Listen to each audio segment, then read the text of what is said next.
Now I'm just going to do a little chopping comparison between the Forester by Spyderco and a small Fiskars hatchet.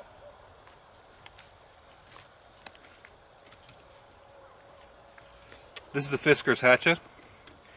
I like it for comparisons because it performs generally fairly well. It's comparable to a Brock's hatchet of the same size. The only modification that I've made to this is when it was first bought, it came with a relatively pronounced secondary bevel, which was quite obtuse. I just ground that off so the primary bevel sweeps straight into the edge. The edge is ground at between 12 and 14 degrees per side. In the winter when I'm working on frozen woods, it goes up to around 14. In the summer and fall when I'm working on softer woods, plus it's warmer out, it goes closer to 12. So 11 to 12 in the summer, 14 to 15 in the winter for the very fine edge all the way out here, and of course then it just blends back into the primary.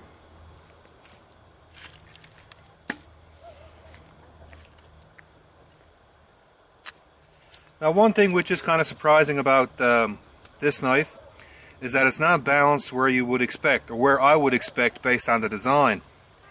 If you look at this knife, you'd expect it to be balanced so that the You'd expect it to be balanced so that the impacts would work well out in this region, because that's where the main sweep is. It's not balanced there at all. The center of mass is back here. The center of percussion is just in front of that, which is about right here. So when you're doing heavy chopping, this is the point that's not only most comfortable in hand, but it also transfers most power to the wood. As you work out along the blade, and as you get up here, you start to get much less efficient transferring power from the blade into the wood, which is kind of odd because that's where the sweep is. So center of mass is fine right here. That just makes the blade fairly light in hand. But the center of percussion would have been much more sensible out around this area and not all the way back here. It's relatively easy to find out where the center of percussion is. It's just where the blade feels nicest in hand when you actually impact something. You'll notice a lot more feedback if you impact out there relative to right there, and it also was where the blade feels the most powerful when you're cutting into something that's moving fairly slow. Of course, if you're cutting into something that's moving fast, or you want the tip to move fast, you're still going to cut out here anyway, just because you get greater speed in rotation.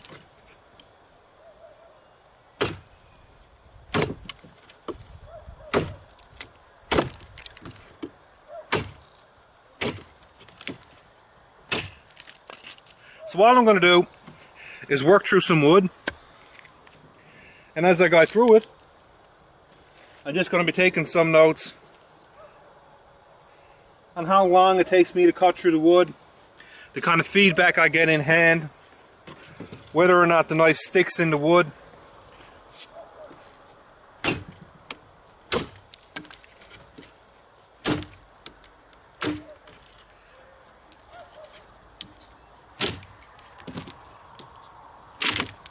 And you can see the huge difference in power between the two.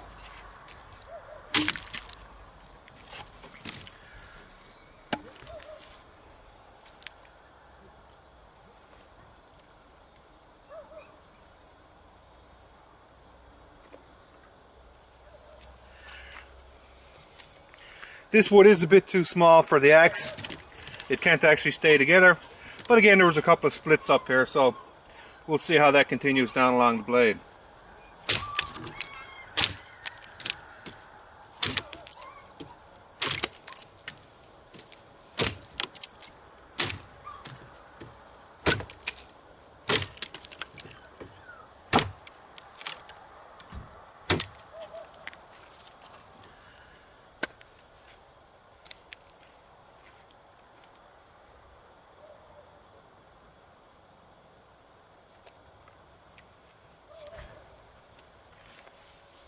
Now as I'm moving down the wood, I'm also keeping a check on the edges of the knife and of the axe, and I'm checking the wood to make sure there's no large rocks or grit trapped in the bark.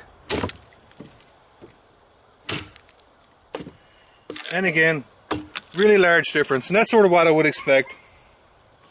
It's quite obvious when you use this knife it has nowhere near the level of impact energy of the small axe. And it's not to do with the weight of the knife per se, as much as the concentration. Again, this is a very neutrally balanced knife.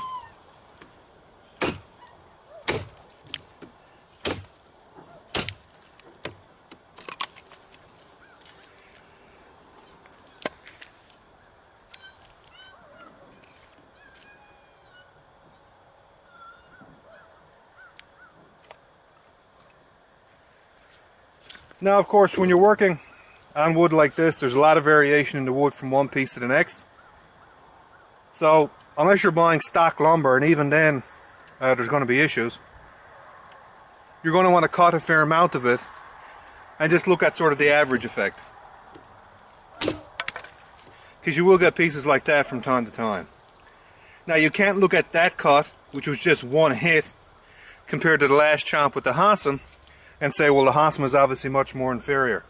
That's again just the deviation in behavior of the wood, just because of the defect in the wood at that point.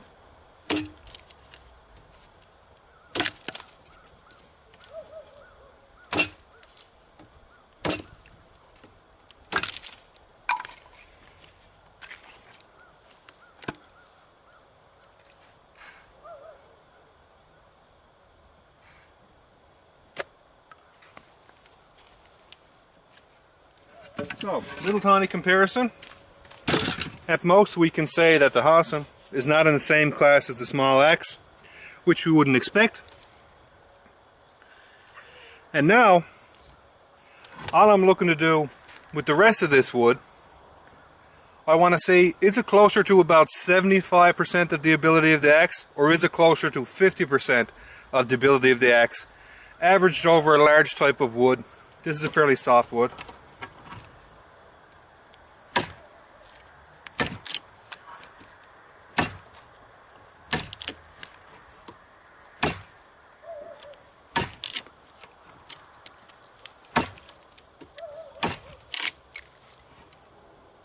Now, there's a nice opportunity there. There's a nice knot. And it's at the worst place in the cut because it's right down at the base of the cut, and that's where the knife is at its most unstable. When the knife is coming in through the cut up here, the wood is keeping it in line and it powers directly through. So if this knot was right here, I'd have no concerns. You'd cut right through it. But trying to cut through this knot at the bottom is about the hardest, because again, that's where the knife edge is going to end up, and it's where the knife is most unstable and most likely to twist.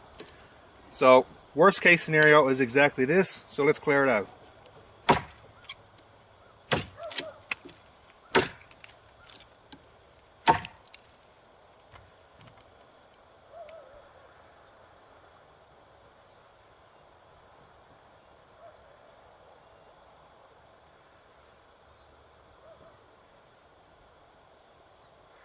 And not unexpected, we got a fairly large ripple in the edge right here.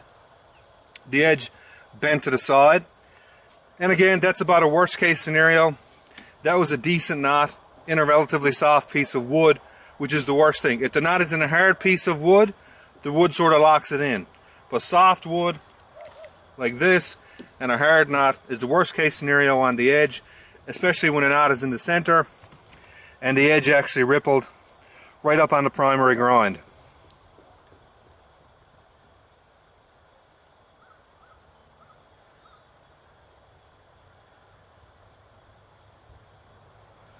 So it rippled up here, right at the point of impact.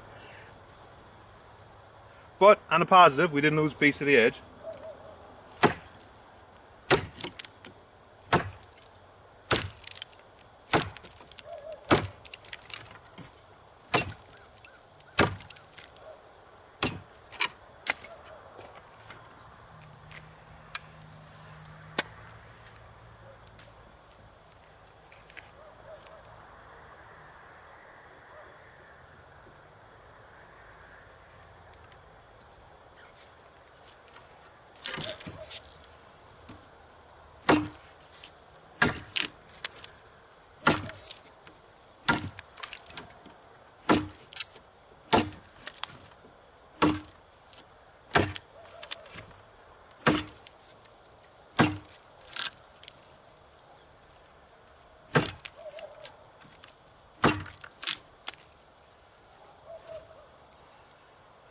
Now you can see there was a big knot in the center of that, but fortunately the axe, because it has more ability to clear chips out, actually caused enough of a fracture to pop the knot out, and you can see the knot wasn't cut, it actually broke out of the hole, which is ideal.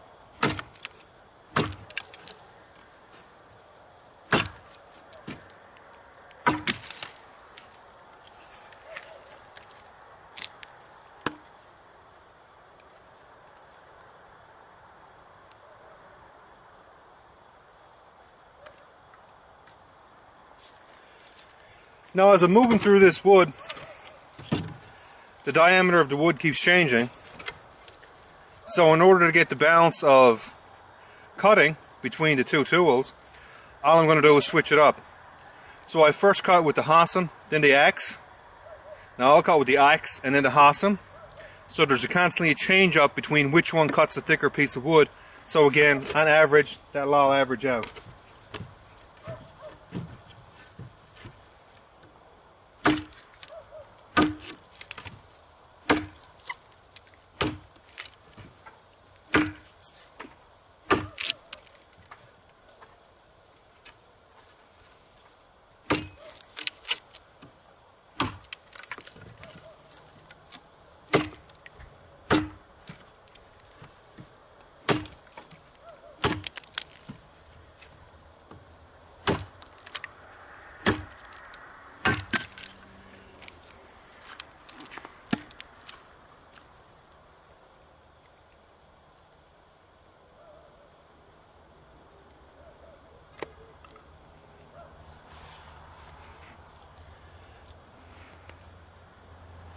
Now even though I haven't done a lot of chopping so far with this, it's obvious just looking at some of the numbers we got so far, this is not 50%. It's much closer to about 25% on this type of wood. That's about where I would expect. A decent blade of about 7.5 inches or so should be able to get to around 75% of the ability of a small axe like that. And again, this blade has a light ripple in there. There's really nothing I can do besides sharpen that out, and all it will do is leave a weakness in that edge. So just be a bit careful about that from time to time. And unfortunately, one of the problems or fundamental design faults of this knife is that the edge was left too thick.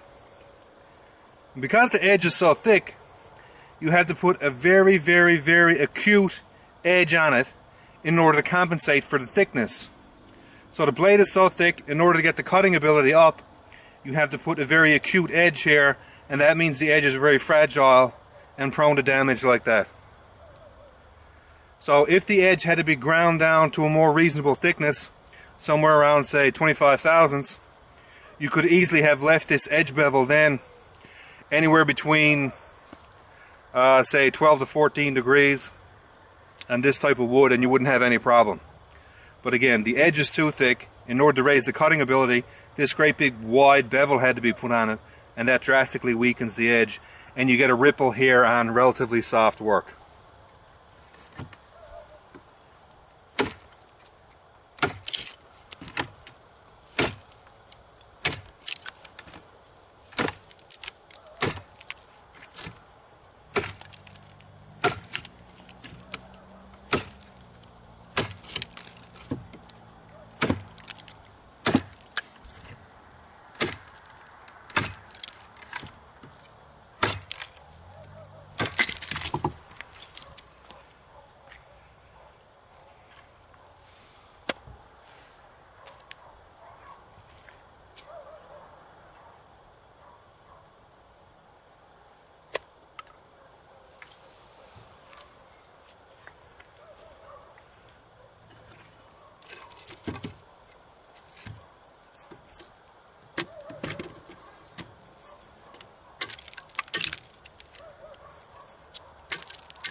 And this handle is working out really well. The swell fits very nice in hand.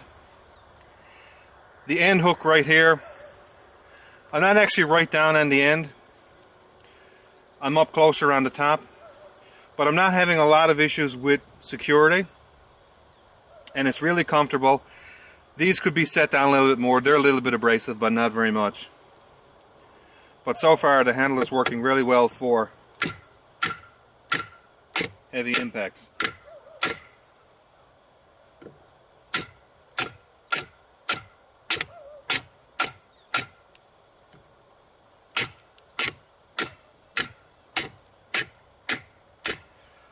There's a lot of vibration coming in this blade. Lots of scales are coming off. That's where the vibrations come from.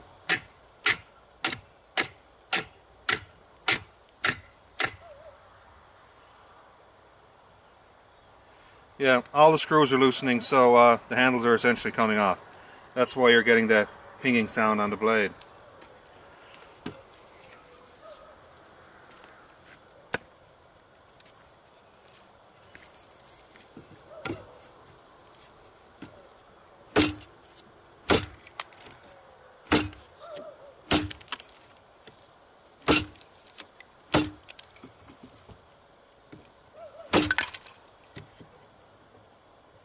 And that's sort of what you look for, a clean cut pattern all the way around. That wasn't a bad chop.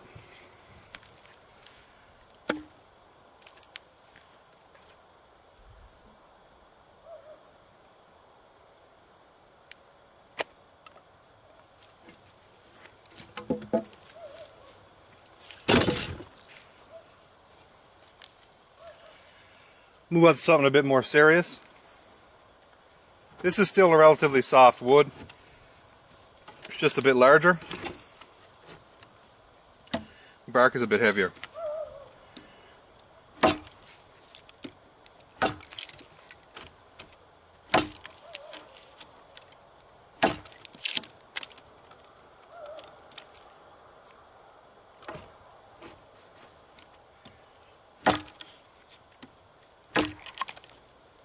It's also a bit rotted on the outside right there.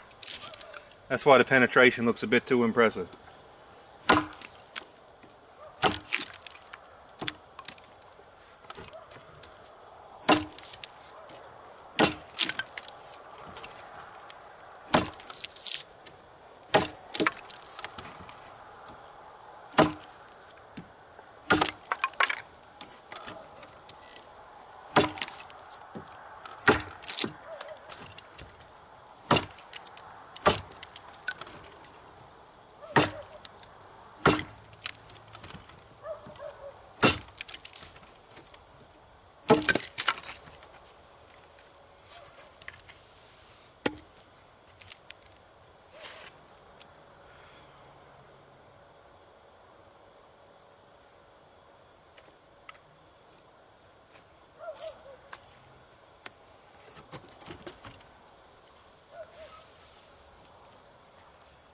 Now this wood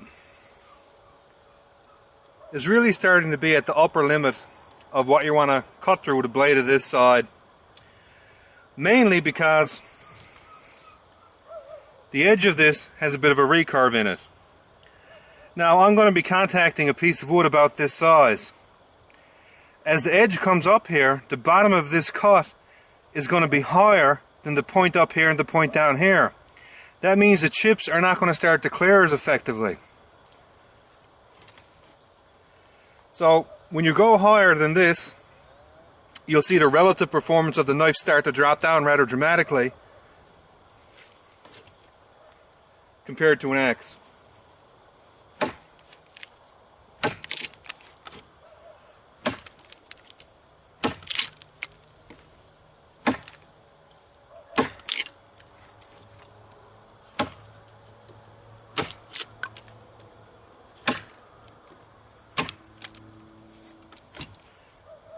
And again, you can see the wood is a bit punky in the outer area.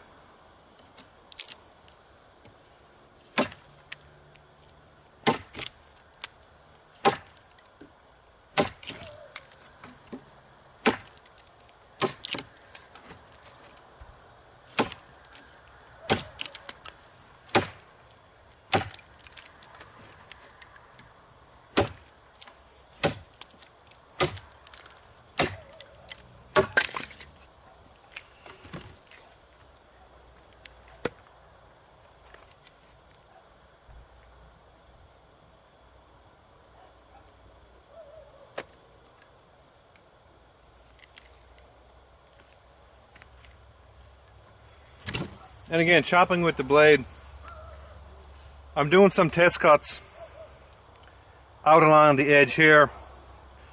Again, since I got that ripple down here, I'm going to have to sharpen that out anyway. I can't keep using the blade with this ripple in here for an extended period of time, because since the edge is pushed out of line, the impacts now are not coming straight against the edge in this area, they're pushing it off to the side. So that's going to continuously get worse until I get rid of it. So since I got to sharpen that out anyway, I might as well have a look at the rest of the edge and see what the durability is like there. But the problem is, as soon as I move up along the tip and in this region, I can really see the efficiency of the knife and the ability to transfer chopping power to the wood go down. And the easiest way to understand that is just think about every little piece of mass along the edge of this knife has a momentum. If I chop in, say, with the tip up here, all the mass down in this region wants to keep going forward, just like this. And that's all that happens to the knife. It tends to just want to go like that. Now, as I move back, well, this mass up here wants to keep going straight into that wood. So it powers the knife into the wood. Now, if you go too far back like this, all this mass wants to power into the wood, which is a great thing. But the problem is, there's nothing left back here to stabilize the knife, and when you chop this far back, the knife tends to want to rotate like that. So your optimal point for power, generally, with a fairly even distribution like this, tends to be just in front of the center of mass, like I said before. Now you can shift that if you want. If this had to run a tapered tang and a weight at the end like a pommel, you'd still get the same center of mass, but you'd shift the center of percussion way out here. And what you would find then is that the blade would actually be more stable with impacts out here, and your chopping ability would go up for a number of reasons, and the blade mass and everything would stay the same. That's the advantage of tapered tangs.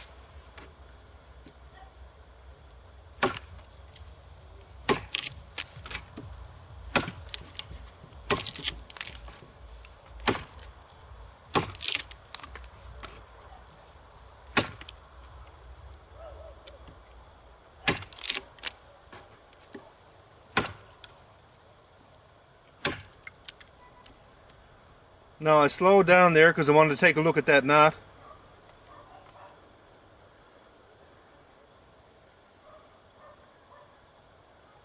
And the edge cleared that well. And again, you can see the knot was in the middle of the cut, so that the knife went through smoothly into the knot before it broke out. Again, it's way easier to cut knots when they're like that.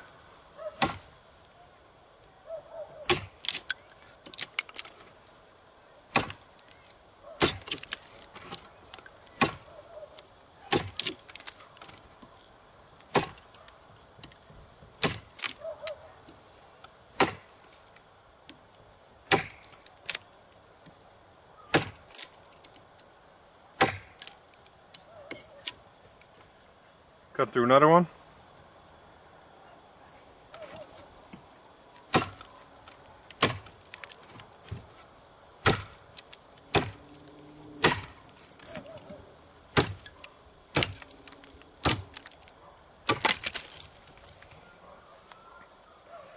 So far the edge is pretty stable and we still only got that one ripple.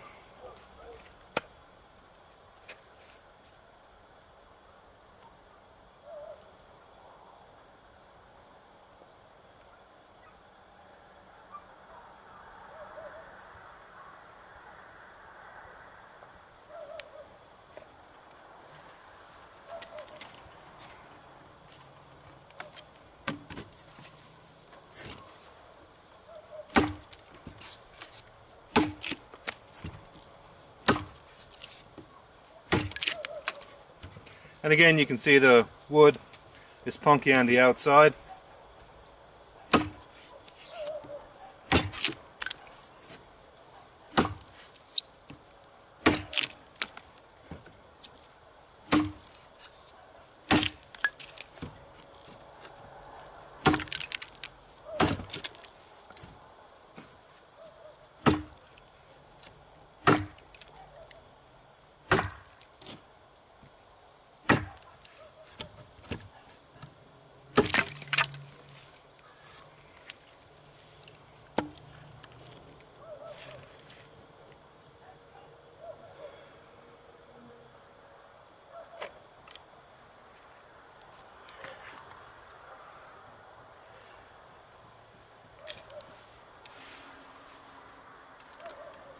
Now the axe is not going to have any issues with any of these knots or anything like that in the wood.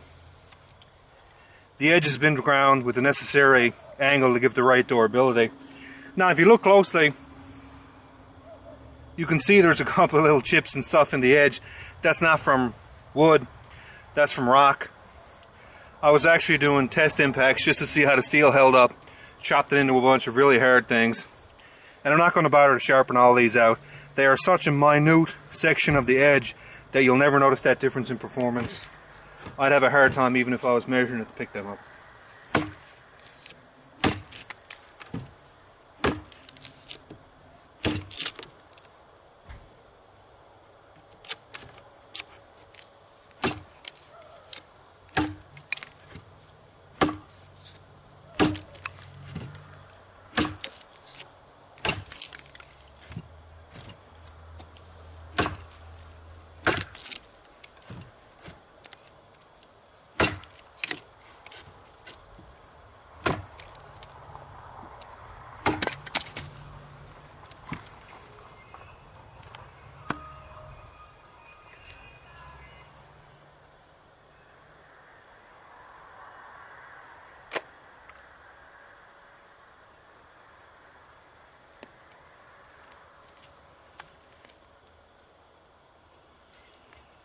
And we got about one cut left in this piece of wood.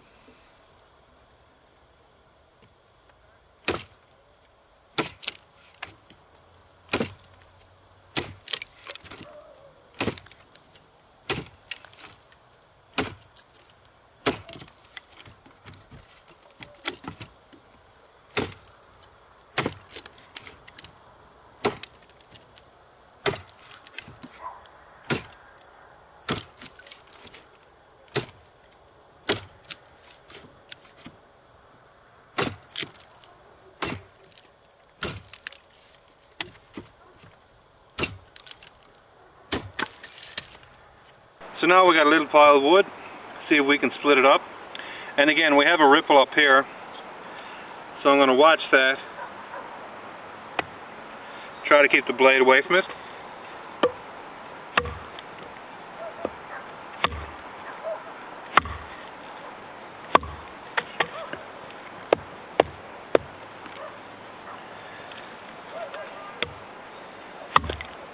As expected,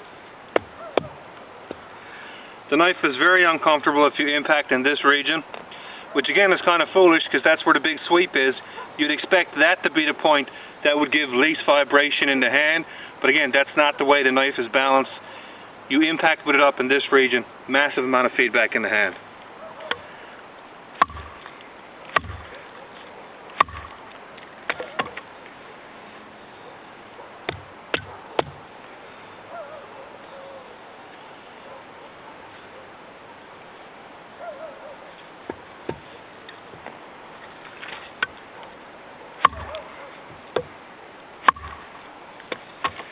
Surprisingly difficult to split. There is a small knot here at the front, but I didn't expect it would be that bad.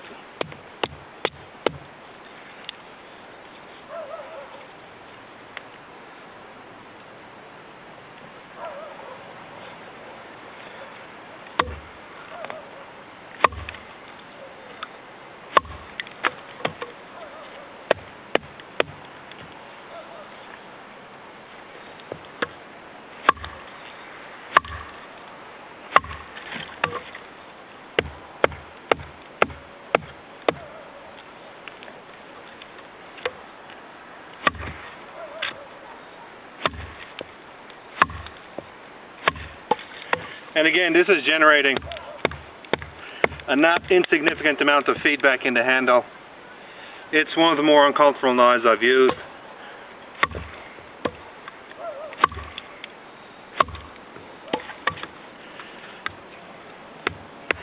I'm kind of interested now to see what the inside of this looks like.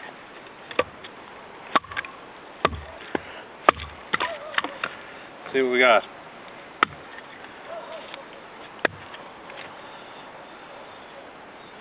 Yeah, so you can see there was 2 knots right here, and the wood was cut in the worst way possible. which means these knots were actually cut right in half. It would have been much better to run a split up here, but I mean, this is all that showed of this knot, and that looks extremely insignificant. I didn't think it'd be near that problem.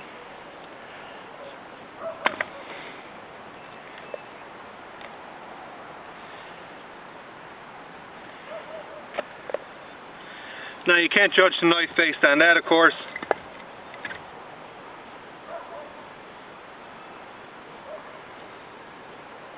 It's just a hard piece of wood. And again, this looks perfectly fine. A couple of little knots, but nothing significant.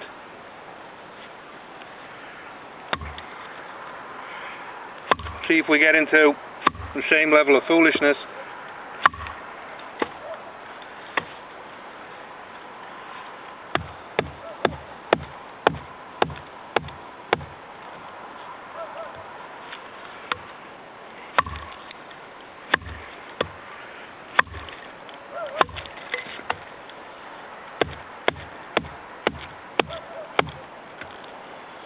It's impressive.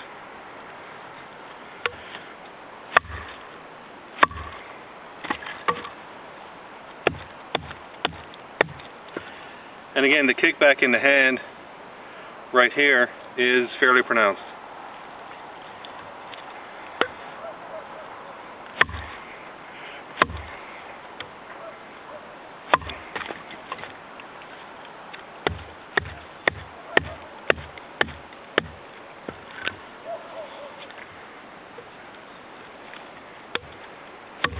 Okay, that's impossible. If you actually try to hold on to it with a rear grip right here, it's next to impossible. The amount that the end of this handle kicks back is fairly extreme. So it's actually most comfortable if you move right up on top of the handle, because it's actually rotating right around the base of the grip. It's still not comfortable with a forward grip, but it's not painful anyway.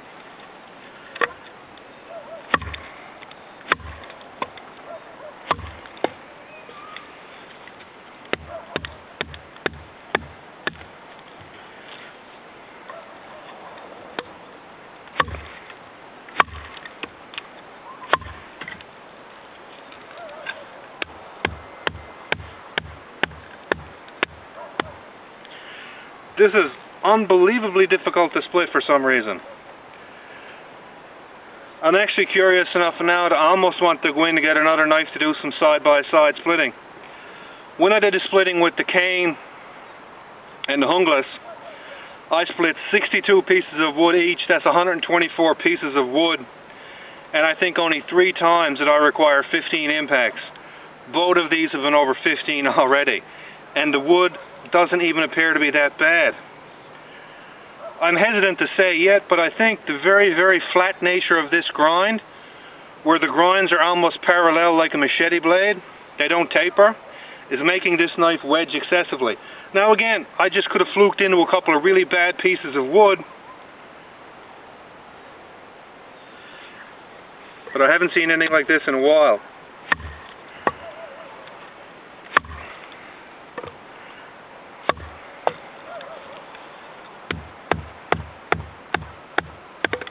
And that's the thing with wood, it is so random, you can sometimes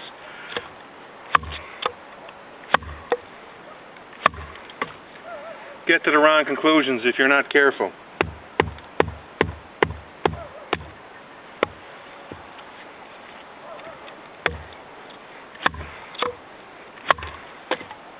Finally.